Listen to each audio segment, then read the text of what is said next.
Top 10 Most Insane Punishments. Number 10. Keelhauling.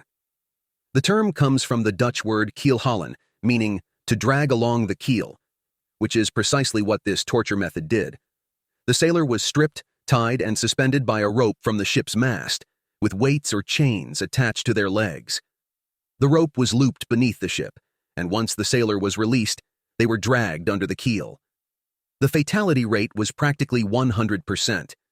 If the person did not drown, they suffered severe head trauma from repeatedly smacking against the keel, as well as deep lacerations from the barnacles and other aquatic growth present on the hull.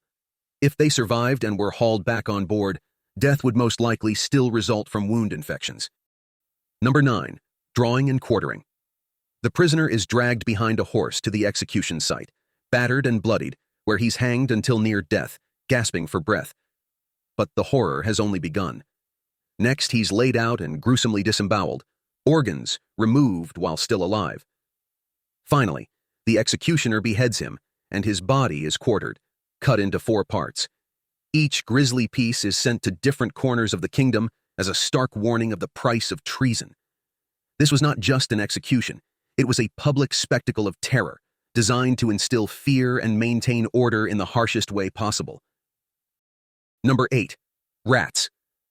One or multiple rats would be placed inside a small cage positioned against the victim's abdomen.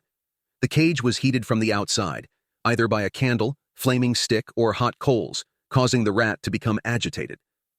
So how could it escape? By clawing its way into the only available soft surface, human skin. Quite quickly, the rat would gnaw its way into the victim's bowels, eliciting unbearable agony in the process. This technique effectively got information out of prisoners and played on their psyches, adding a psychological element to the torture. Number 7. Roman candle.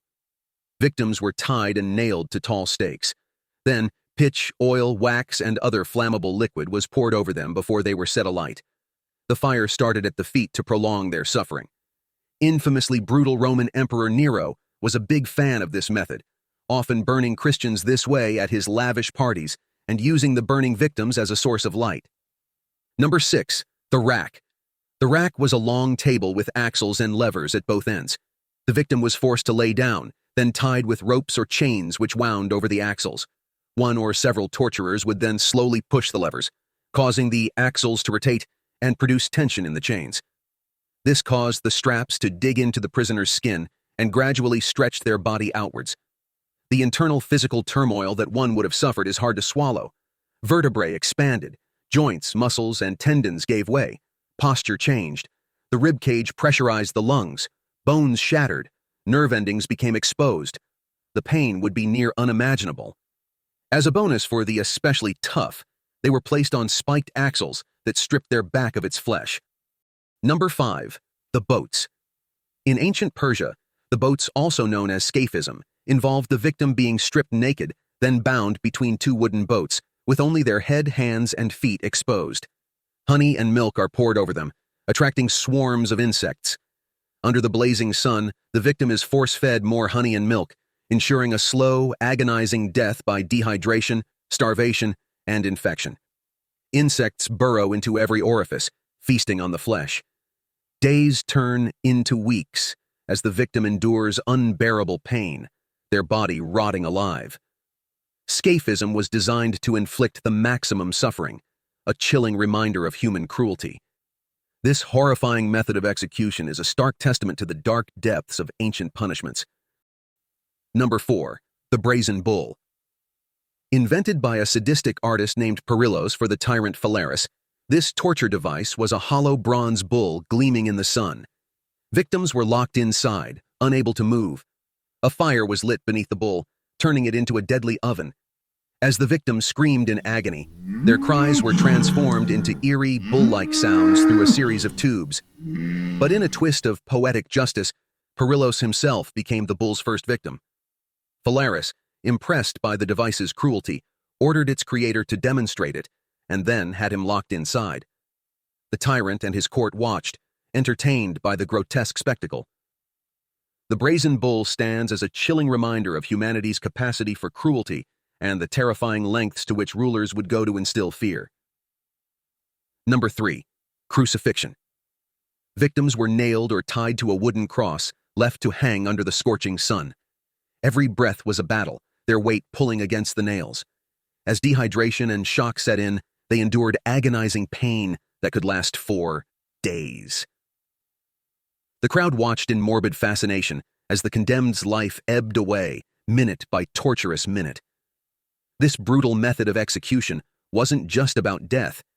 It was about inflicting maximum suffering, a harrowing spectacle meant to serve as a grim deterrent. The slow, public nature of crucifixion made it one of the most feared and horrific punishments in history. Number 2. Flaying. Victims were stripped of their skin while still alive, enduring unimaginable pain. This brutal method was often reserved for the worst criminals or those who defied powerful rulers. The executioner, skilled in prolonging agony, would carefully peel back the skin, starting from the limbs and moving inward, exposing raw flesh and nerves. As the victim screamed in agony, their tormentors watched, ensuring the punishment was a horrifying spectacle. The excruciating process could last hours, even days, leaving onlookers horrified and instilling fear throughout the land. Flaying stands as a chilling reminder of humanity's capacity for cruelty, making it one of the most feared and detested forms of execution in ancient times. Number 1. Impalement. Famously used by Vlad the Impaler, the inspiration for Count Dracula, this process was a long, horrifically drawn-out ordeal. Traditionally, the stake would be partially sharpened and planted point up in the ground. The victim would then be placed over the spike as it was inserted partway into the rectum or vagina. As their own body weight dragged them further onto the pole, the semi-greased wooden stake would force its way up through their body, piercing organs with an agonizing slowness as it eventually penetrated the entire torso, finally tearing an exit wound through the skin of the shoulder, neck, or throat. According to some accounts, it could take the victim, exposed, bleeding, and writhing in tormented agony, as long as 8 whole days to die. Subscribe for more insane facts and stories.